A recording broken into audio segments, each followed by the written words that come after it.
शेतकऱ्याची मेहनत आमची जबाबदारी. प्रगत तंत्रज्ञानासह पिकांचे संपूर्ण संरक्षण. इडीमॅक्स बायोटेक, तुमच्या शेतीचा खरा पार्टनर. नमस्कार मित्रांनो, या ठिकाणी आपण जुलैच्या शेवटी म्हणजे 31 जुलैपर्यंत पावसाची शक्यता कोणत्या जिल्ह्यात कोणत्या तालुक्यामध्ये असणार आहेत याची संपूर्ण माहिती आपण या ठिकाणी व्हिडिओमध्ये घेणार आहोत.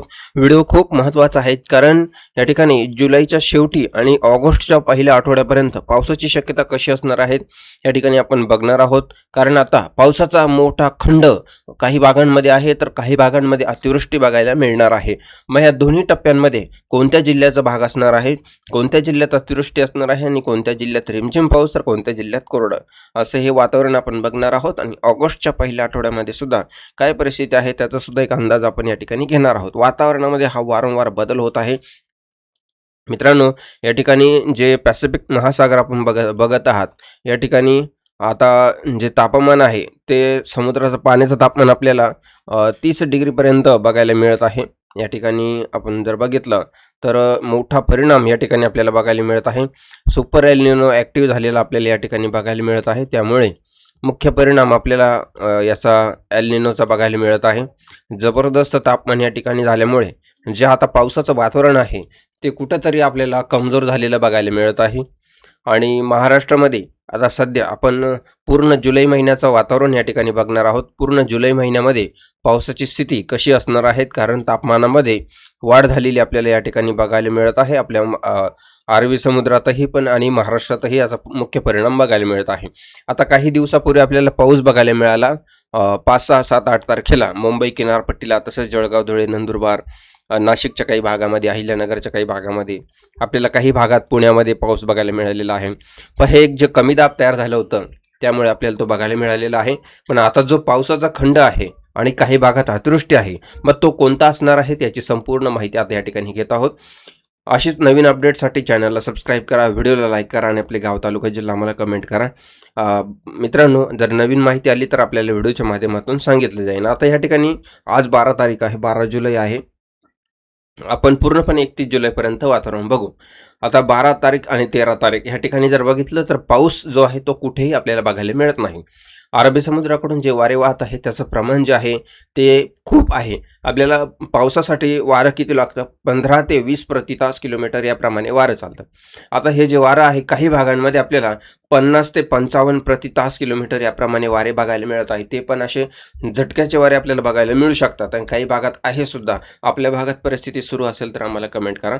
15 तारखेला जर बघितलं तर आपल्याला 15 तारखेला थोडंसं पावसाचं वातावरण आहे, परंतु फक्त वातावरण होईल, पाऊस पडणार नाही. शक्यता फार कमी आहे, नाहीच्या बरोबरच आहे. आता नाशिक भागात जर बघितलं, नाशिक आणि पुण्याच्या भागामध्ये पावसाचं वातावरण होईल असं वाटतं, तर पाऊस येईल, परंतु तो पाऊस आपल्याला खूप कमजोर बघायला मिळेल. झाला तर रिमझिम होईल, नाहीतर होणार पण नाही.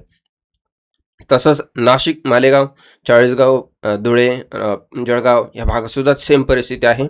परंतु चाळीसगाव आणि मालेगावच्या काही भागात झालं तर आपल्याला रिमझिम पाऊस होऊ शकतो, पण तोही तुरळक ठिकाणी, सगळीकडे नाही. छत्रपती संभाजीनगर, जालना, तसेच धाराशिव आहे, बीड आहे, अहिल्यानगर आहे, लातूरचा भाग आहे, सोलापूर आहे, तसेच सातारा, कोल्हापूर, सांगली या ठिकाणी सुद्धा सेम परिस्थिती आहे. पावसाचं वातावरण होईल, परंतु पावसाची शक्यता 15 तारखेला फार कमी प्रमाणामध्ये आहे. या ठिकाणी पावसाची शक्यता नाही आहे. 16 तारखेला सेम परिस्थिती आहे. म्हणजे पावसाचं जे प्रमाण आहे ते फार कमी आहे. आणि आता कुठंतरी या ठिकाणी 16-17ला कमी दाब तयार होणार होता. तो कमी दाब या ठिकाणी बंगालच्या उपसागरामध्ये आहे, सक्रिय होत आहे, परंतु त्याची जी तीव्रता आहे ती फार कमी प्रमाणामध्ये आपल्याला बघायला मिळत आहे. त्यामुळे जो पाऊस आहे 18-19 तारखेला, तर या ठिकाणी आपल्याला नागपूर, गोंदिया, चंद्रपूर, गडचिरोली, भंडारा या ठिकाणी आपल्याला हलक्या स्वरूपाचा पाऊस 19 तारखेला बघायला मिळू शकतो.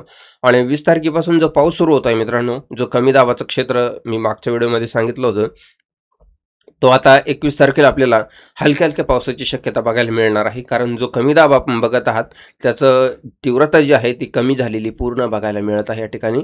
आणि त्यानंतर पुन्हा एकदा जो पाऊस आहे, अतिवृष्टी होणार, पण कुठे, चंद्रपूर, गडचिरोली, गोंदिया, नागपूर, भंडारा, अमरावती, अकोला या भागापर्यंत आपल्याला 22 तारखेपासून सुरुवात बघायला मिळणार आहे. 22-23 या ठिकाणी बघू शकता आपण, खूप जबरदस्त पाऊस या ठिकाणी वर्तविला जात आहे नागपूरमध्ये, तसेच उमरेडमध्ये आपण बघू शकतो गिरडा आहे, हिंगणघाट आहे, वाडकी आहे, वारोळा आहे, चंद्रपूरचा भाग या ठिकाणी आहे. अगदी जबरदस्त पाऊस जो आहे तो आपल्याला या ठिकाणी वर्तवला जात आहे. जबरदस्त पावसाचा इशारा या ठिकाणी आपल्याला 23 तारखेला बघायला मिळत आहे. त्यामध्ये अकोला, अमरावती आहे, बुलढाण्याचा सुद्धा काही भाग या ठिकाणी वर्तवला जाऊ शकतो. पुन्हा एकदा 23 तारखेला संध्याकाळी पाऊस आहे.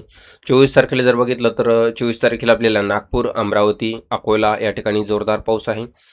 तसंच जळगावच्या काही भागांमध्ये आहे. तर जळगाव, जामोट आहे, तेलारा, अकोट, अंजनगाव आहे, वाटी आहे, अकोला आहे. तसेच मूर्तिजापूरचा काही भाग आहे, खामेगाव आहे, नांदूर आहे, मलकापूर आहे, मोठाला, बुलढाणा या ठिकाणी आपल्याला त्याचा जो परिणाम आहे तो बघायला मिळत आहे. अगदी जबरदस्त पाऊस या ठिकाणी आहे.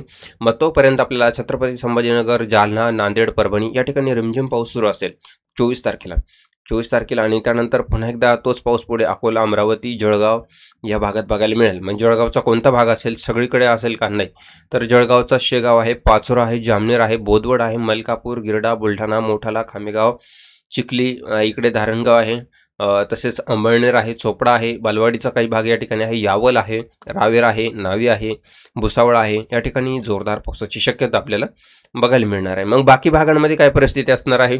नाशिक भाग आहे, छत्रपती संभाजीनगर आहे, जालना आहे. इथं फक्त आपल्याला पावसाचं वातावरण आणि झाला तर रिमझिम पाऊस होऊ शकतो.